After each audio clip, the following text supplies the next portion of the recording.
Hi, I'm Donna Ray. And I'm Al Wadley.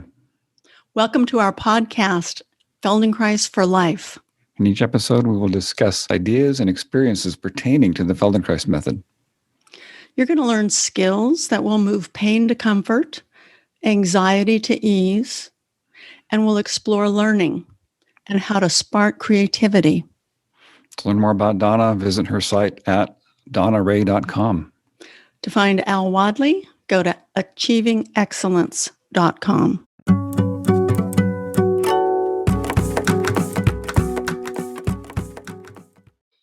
Hi, Al. Hi, Donna. How you doing? I'm well, thanks. Yeah, I'm interested in this topic that we've chosen to speak about, reversibility. Reversibility.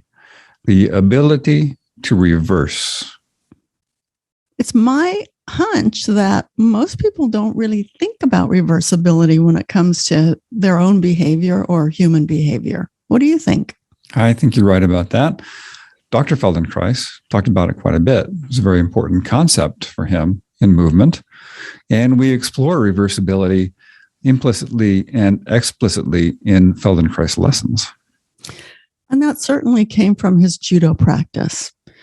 When you watch people practicing judo, or if you've practiced judo or aikido, martial arts, we know that you have to be able to roll forward and roll backward and to move around with tremendous agility with your eyes on your opponent so that you can protect yourself and be ready for action. That's right.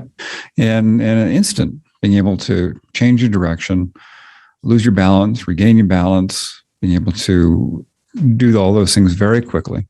I think that's really where that concept came from in the Feldenkrais Method, is from his practice of judo and jujitsu. Definitely. And we know that he began teaching awareness through movement by having people scan while they were on the mat, practicing judo, becoming aware of themselves. And then he developed many awareness through movement lessons that include small differentiated movements, ways to reduce one's effort and become aware of very subtle movements. And within almost every awareness through movement lesson, and maybe it's everyone, have to think about that, there is this factor of reversibility. I think it is everyone. I really do. And sometimes we play with it more explicitly than others. Mm-hmm. But let's say you're lying on your side and you have your arms out in front of you, your knees are bent, and you lift one arm in the direction of the ceiling, and then you reverse that movement, you bring it back down. So we do movements like that in every lesson, where we do a movement and we change direction and we go back. I mean, that's an example of doing the movement and reversing it. Yeah, so even looking down and looking up, lifting your arm toward the ceiling and back toward the floor, all of these movements, like you're saying, they're reversible. But we don't always say, hey, we're doing a reversible movement. We go one direction, we go the other direction. And we usually reference ourselves. So if your arm is out to the side, say you're on your left side and you bring your right arm out to the side, not toward the wall. It's always self-referential, is what I'm trying to say. Yeah, in general, we do sometimes reference to the room or the environment. But primarily, we do reference to the self. Up towards the head, down towards the feet, and left is left, right is right. Mm-hmm. And the front is where, well, obviously the front. Mm-hmm. It's interesting, because we're going a little off topic here, but it's interesting when we start having these lessons, doing these lessons where we have ourselves in multiple planes of action, turned and yet bending. And so it starts to become questionable, like, where is the front? Where is your back? Yeah, I was thinking that when you're, say, on your side and your chest is forward, it's toward the wall in front of you. But then if you leave your pelvis there and you turn your chest and your chest is toward the ceiling, then where is front? So front, I think often we reference it from our face and our chest. Mm-hmm. Often, yeah. Mm-hmm. And it kind of depends on the movement we're doing too.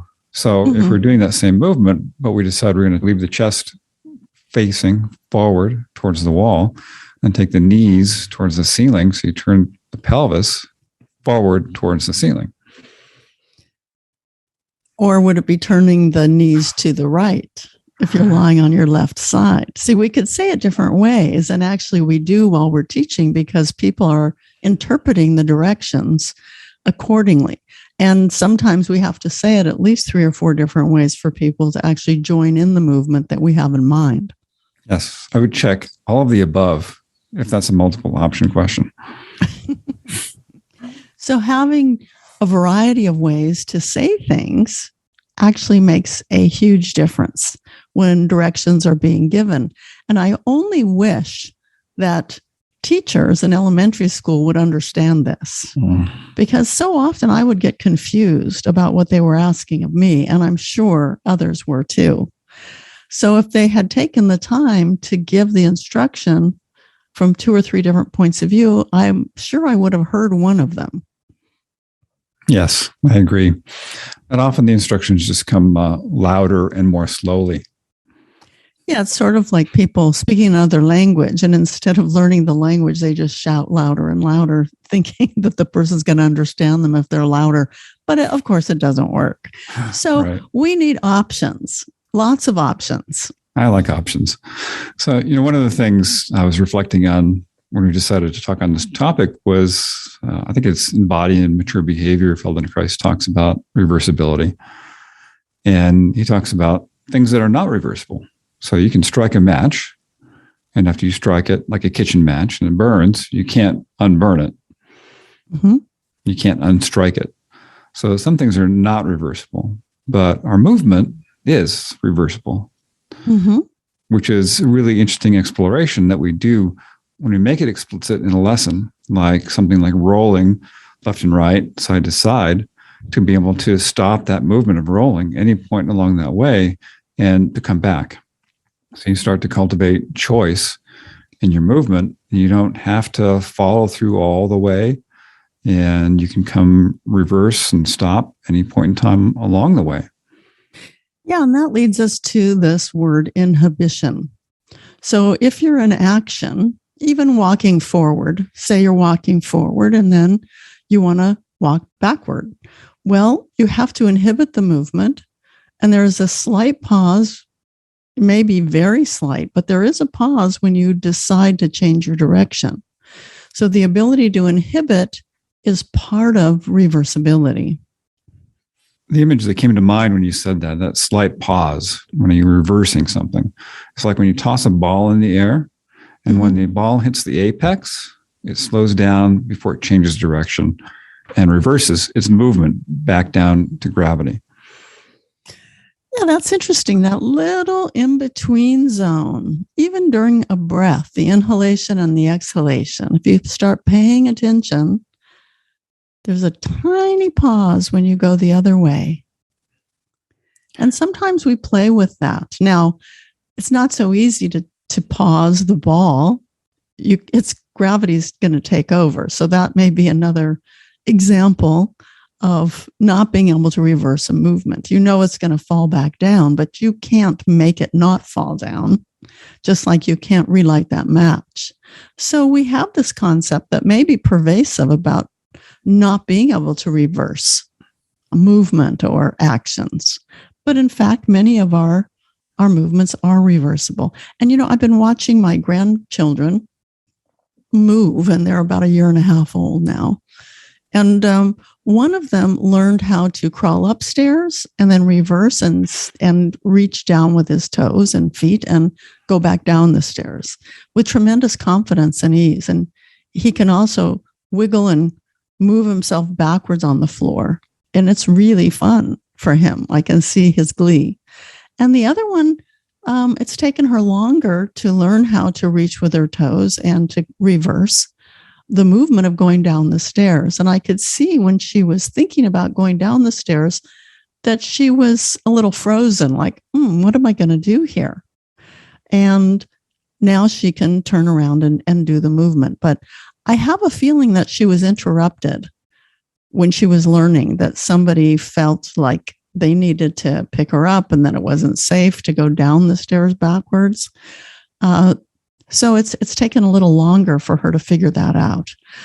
But that is a moment of confidence when you know that you can just drop to your hands and knees on the top of stairs and reach with your toes.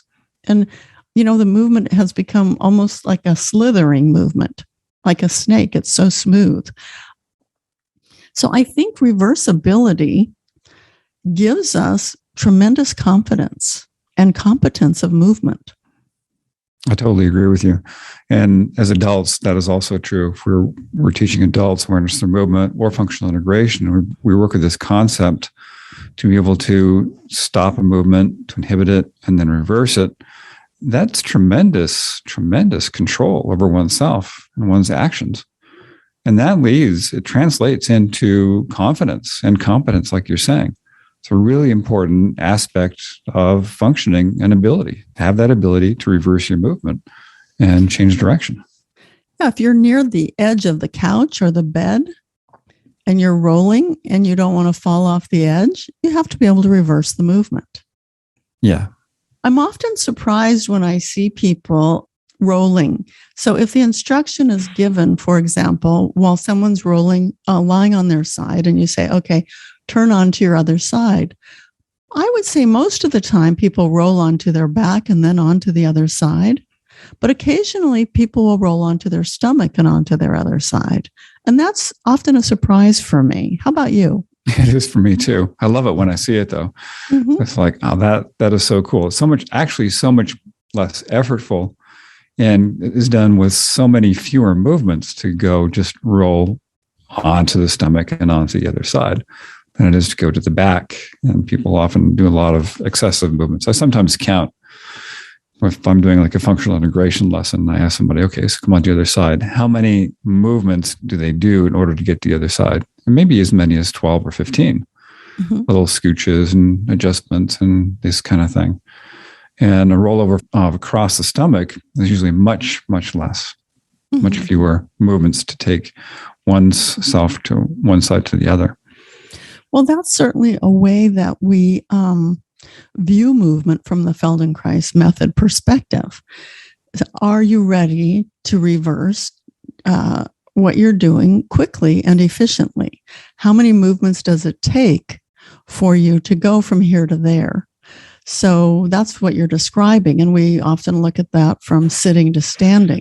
Is it a smooth transition from sitting to standing, or do you have to first adjust how you're sitting on your sitting bones, change where your feet are located, for sitting back in a chair and then come up to sitting and then standing, or people move their feet one foot in front of the other. So there are so many preparation movements to go from one situation to the next. And by practicing the Feldenkrais method, you very efficiently move forward or back, or from sitting to standing, or standing to sitting.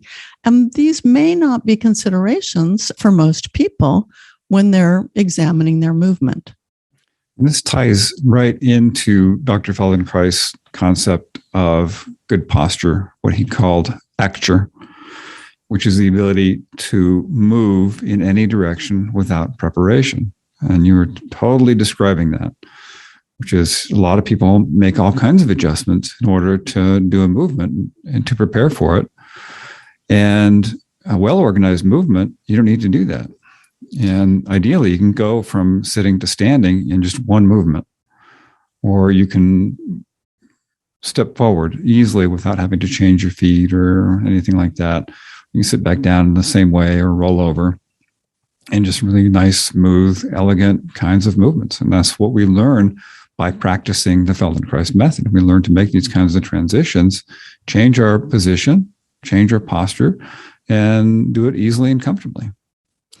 And what we're talking about here is quality of movement. So we call it efficiency, or we examine the quality of our movements and the movements of others. And we can see that movement can be very, very smooth. It can be elegant, pleasurable.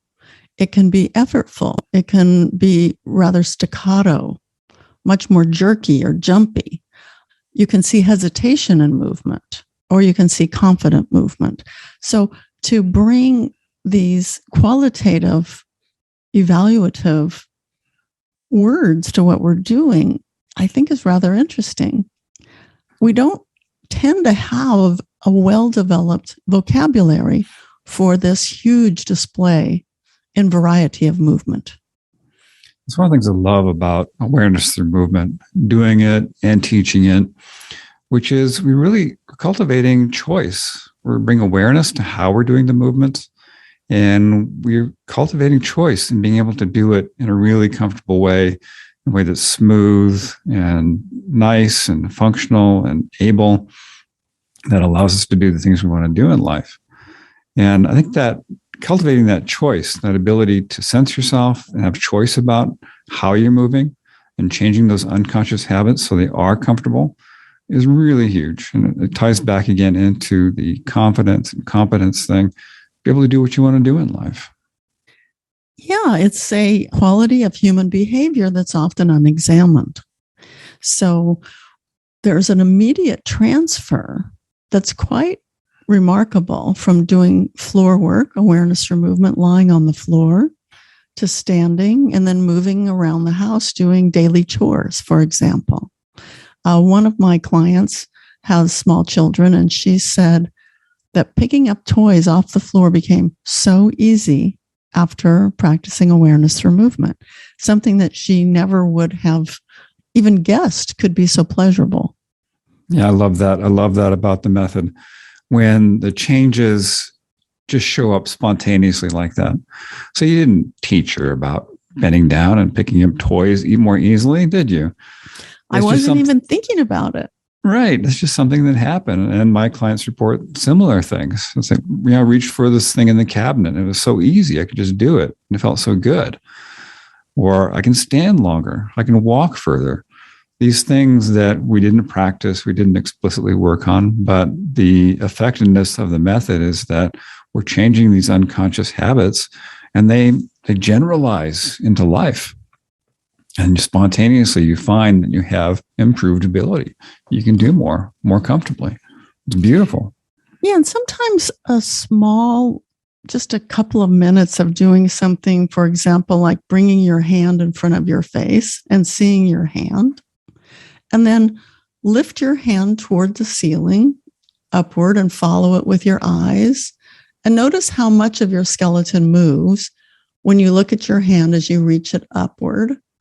And then bring it down slowly in front of your face again. And repeat that and notice, can you reduce the effort in your shoulder?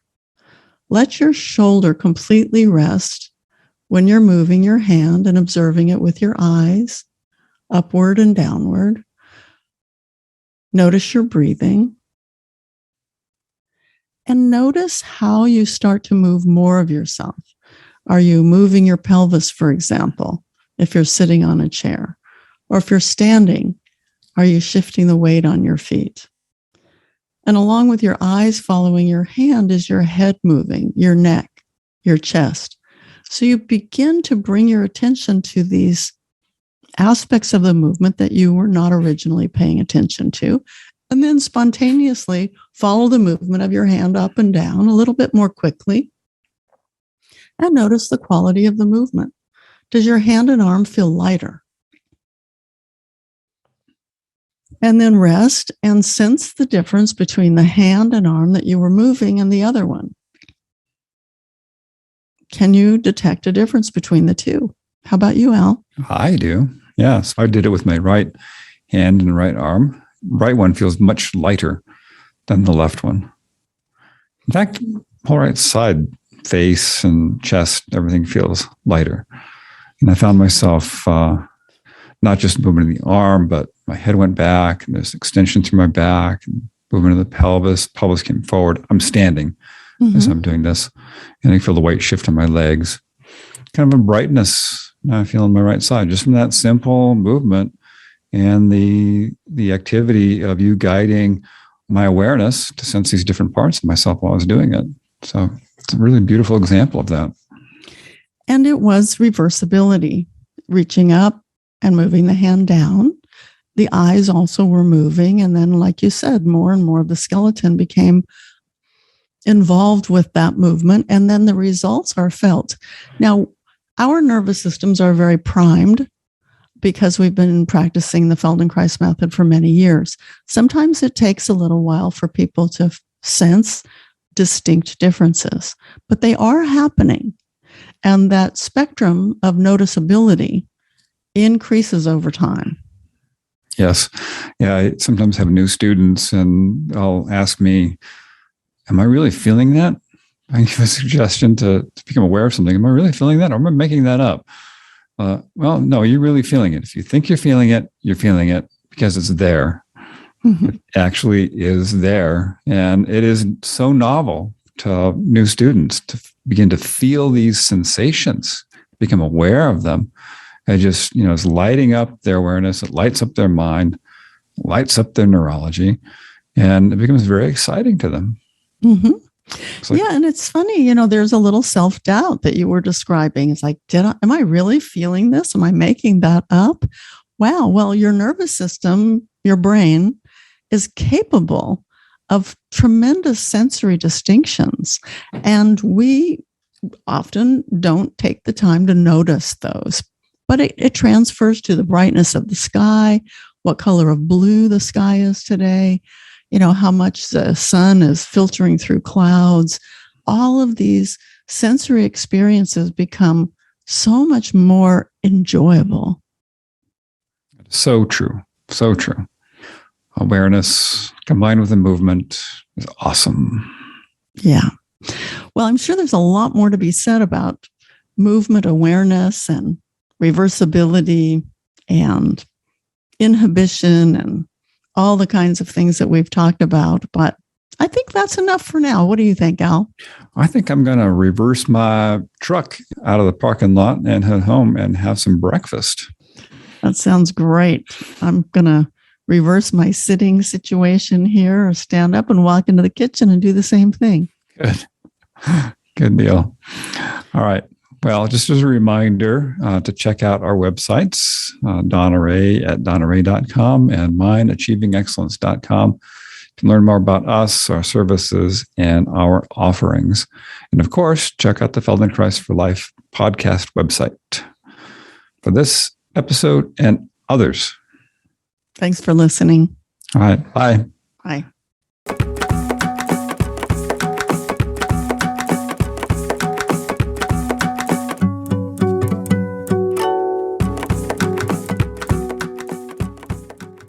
Hi, I'm Donna Ray. And I'm Al Wadley. Welcome to our podcast, Feldenkrais for Life. In each episode, we will discuss ideas and experiences pertaining to the Feldenkrais Method. You're going to learn skills that will move pain to comfort, anxiety to ease, and we'll explore learning and how to spark creativity. To learn more about Donna, visit her site at donnaray.com. To find Al Wadley, go to achievingexcellence.com.